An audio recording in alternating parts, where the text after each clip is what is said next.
안녕하세요. 감동사연 채널 왈칵입니다. 꾸준히 한국과 각별한 인연이 있는 외국인분들의 이야기를 생생하게 전달하는 데 힘쓰도록 하겠습니다. 이제 오늘의 사연자분 모셔볼게요. 사연자님 안녕하세요. 안녕하십니까? 저는 한국의 모 대학에서 유학 생활을 하다가 지금은 우크라이나 키예프에 거주 중인 옥사나라고 해요. 옥사나님, 현재 큰 부상을 당한 상황이라고 메일을 받았습니다. 부상이 어느 정도인지, 왜 부상을 당하셨는지 이유를 들어도 될까요? 저희 나라가 상황인지라 부상당하는 것은 그리 생소한 일이 아닙니다. 다만 제가 입은 부상은 군인으로서 나라를 지키다 입은 부상이라서 왜 부상을 당하게 되었는지 꼭 사연을 말씀드리고 싶네요. 알겠습니다. 군인을 하게 된 이유가 더욱 궁금하네요. 이제 옥사나님의 사연 본격적으로 함께 알아보시죠. 저는 원래 우크라이나 동부의 큰 도시였던 도네츠크에서 살았습니다.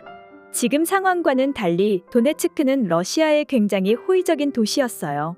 러시아계 주민들도 많이 살고 심지어 저와 가장 친한 친구가 부모님과 할머니가 러시아인이었죠. 그렇다고 해서 도네츠크에 사는 러시아 사람들은 이곳을 러시아 땅이라 부르지 않았습니다. 문제가 생긴 건 2013년 때부터였습니다. 러시아 주민이거나 혹은 러시아에 매수된 사람들이 도네츠크 시청에 나가 말도 안 되는 소리를 해댔어요. 당시 어렸던 저는 우크라이나가 서방에 굴복했다, 우크라이나가 미국에 팔렸다라는 소리가 무슨 이야기인지 몰랐습니다. 그리고 2014년에는 러시아가 우크라이나의 크림반도를 무력으로 침공해 영영 우크라이나인들에게 씻을 수 없는 상처를 주었죠. 그럼에도 우크라이나는 사실상 러시아의 반기를 들지 않았어요. 혹시나 더 큰 피해를 입게 될까 두려웠던 겁니다. 그리고 2015년 저는 키예프의 모 대학에 입학했죠. 입학하고 1년이 지나 2학년이 되었을 때 한국에 교환학생을 가게 되었습니다. 다만 고등학생 때만 하더라도 한국이란 나라 자체를 잘 몰랐어요. 바다 저편의 한국이란 나라를 알게 된 것은 제가 대학교 1학년이 되고 대학에서 친구를 사귀었을 때부터였죠. 제 친구들은 K-팝 보이그룹, 그 중에서도 스트레이키즈를 정말 좋아하더라고요.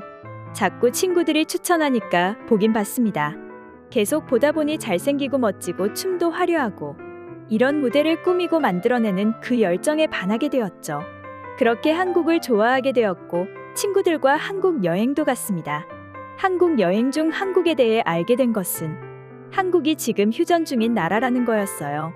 다만 몇십 년간 전쟁을 하지 않고 있기에 저는 한국 여행을 하는 게 두렵지는 않았습니다. 평화로우면서도 시끌시끌한 밤거리를 친구들과 거닐면서 맛있는 한국 음식들을 많이 먹었죠. 그래서 저는 한국 여행에서 한국에 대한 좋은 추억을 많이 얻었습니다. 학교에서 자매대학 교환학생 프로그램을 할 때에도 딱 한 명 뽑는 한국 교환학생에 들어가기 위해 안간힘을 썼어요. 한국어 문법을 친구들한테 강의할 수 있을 정도로, 한국어를 공부할 정도로 한국에 한 번 더 가고 싶었죠. 그리고 저는 한국에 교환학생을 갈 수 있었고 그곳에서 남자친구를 만나게 되었습니다. 남자친구를 만난 것은 학교 근처 카페였어요. 제가 정말 자주 가는 카페가 있었는데 뭔가 아르바이트생이 바뀐 것이 느껴졌습니다. 그 변화를 어떻게 감지했냐고요? 수요일과 토요일만 되면 손님들이 꽤나 북적북적했기 때문이고, 손님들이 북적거렸던 이유는 그곳에 있던 남자 아르바이트생이 너무 잘생겨서 그랬던 거였죠. 음료를 시키려고 가까이 갔는데 정말 놀라웠어요. 제가 처음 K-팝에 빠지게 된 스트레이키즈의 멤버들보다도 훨씬 남자답게 잘생긴 사람이었기 때문입니다. 솔직히 말해서 우크라이나에서 한국으로 와서 다행이다라고 생각할 정도로 기분이 좋은 주문이었죠. 그리고 저는 공부하면서 가끔씩 아르바이트생의 얼굴을 보기 위해 창문을 등지고 자리에 앉았습니다. 그런데 이상하게도 아르바이트생도 뭔가 저를 바라보는 느낌이 들었어요. 설마 했어요. 내가 도끼병에 걸린 게 아닌가 했죠. 하지만 아니었습니다. 어느 날 토요일에 카페를 찾았다가 그 아르바이트생이 갑자기 전화번호를 저에게 건네면서 혹시 관심 있으면 이 번호로 문자를 주면 좋겠다고 말했습니다. 저희는 얼마 지나지 않아 커플이 되었고 시간이 지날수록 점점 가까운 사이가 되었어요. 이렇게 행복해도 되나? 혹시나 이 행복들이 다 무너지지 않을까? 그런 두려움까지 들 정도로 남자친구와의 연애는 행복했죠. 그러다 한 번은 혹시 군대에 갔다 왔냐고 물어봤습니다. 만약 안 갔다면 1년 넘게 어떻게 기다리나 싶었어요. 물론 간다고 해도 끝까지 기다릴 생각이었지만 다행히도 군대는 이미 갔다 왔다고 했죠. 말이 나오자마자 저는 군대는 어땠냐고 재차 물어봤습니다. 휴전 중이긴 해도 오랫동안 전쟁이 나지 않아서 괜찮지 않았냐고 살짝 놀려보기도 했어요. 남자친구는 허 웃더니 저에게 이렇게 말했습니다. 우크라이나 사람이 아니더라도 한국 사람들도 가끔은 우리가 휴전 국가라는 사실을 잊더라고. 남친은 휴전 국가라는 말이 평화롭다는 뜻은 아니라고 했어요. 북한과 국경을 맞댄 수십 년의 시간 동안 수많은 전투가 있었다고도 말했죠.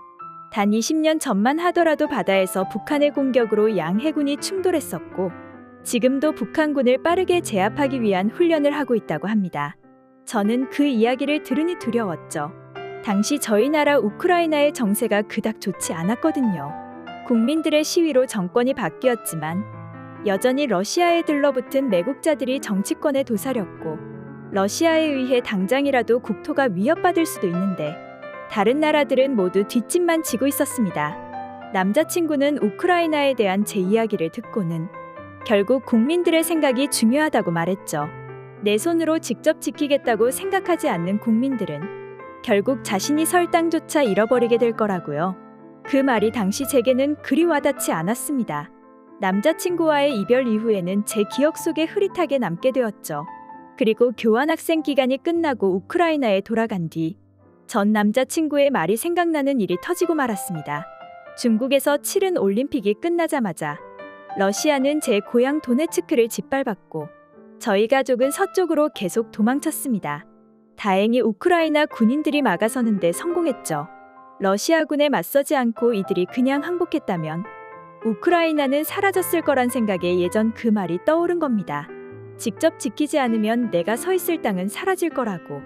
그래서 저는 학사장교의 지원에 간호사관학교에 들어갔어요. 원래 같으면 시험을 쳐서 들어가야 했겠지만 당장 소대장 인력이 부족해서 쉽게 들어갈 수 있었죠. 한 달하고도 15일의 교육을 받은 저와 동기들은 최전선에 있는 야전간이병원에서 심하게 다친 병사들을 치료했습니다. 어떤 병사는 팔이 둘 다 사라지고 한쪽 허벅지까지 날아갔는데도 눈을 부릅뜨고 혈색이 도는 얼굴을 하면서 자기는 괜찮다고 말했어요. 러시아에 대한 우리 우크라이나인들의 분노를 병사의 얼굴에서 볼 수 있었습니다. 안타깝게도 그 병사는 병원에 도착한 지 1시간 만에 죽었죠. 그런 부상을 입은 병사들이 줄지어 도착했어요. 러시아군은 심지어 야전병원까지 탐지해 미사일로 부숴놓았죠. 어차피 다시는 군인이 될 수 없는 상위 군인들과 그럼에도 이들의 일상을 지켜줘야 하는 군의관들을 대상으로 공격을 개시한 겁니다. 공격이 끝나자 제가 근무하던 병동이 통째로 무너졌고 저는 거기서 왼쪽 팔이 완전히 날아갔어요. 그곳에는 국경 없는 의사회나 유엔 난민기구 봉사자들도 많이 있었죠. 그만큼 러시아군은 잔혹한 자들입니다. 그렇다고 해서 물러설 수는 없어요. 우리를 위해 대신 싸워주는 나라는 절대 없으니까 말입니다. 팔을 잃고 후방에서 누워있다 보니 헤어졌던 전 남자친구가 생각이 나서 최근에 연락을 해보았어요. 전화번호를 안 바꿨더라고요. 제 팔이 사라졌다는 소식에 많이 슬퍼해줬고 전쟁이 끝난 후 꼭 함께 밥을 먹기로 했습니다. 옥사나님의 사연 어떠셨나요? 러시아가 일으킨 이 전쟁 때문에 팔까지 잃게 된 사연자분과 소중한 것을 잃은 모든 우크라이나 사람들에게 위로의 말씀을 전합니다. 빨리 전쟁이 끝나고 K-팝 아이돌을 좋아하는 소녀의 일상이 회복되기를, 그리고 러시아가 제대로 대가를 치르게 되기를 바라겠습니다. 지금까지 감동사연 채널 왈칵이었습니다. 감사합니다.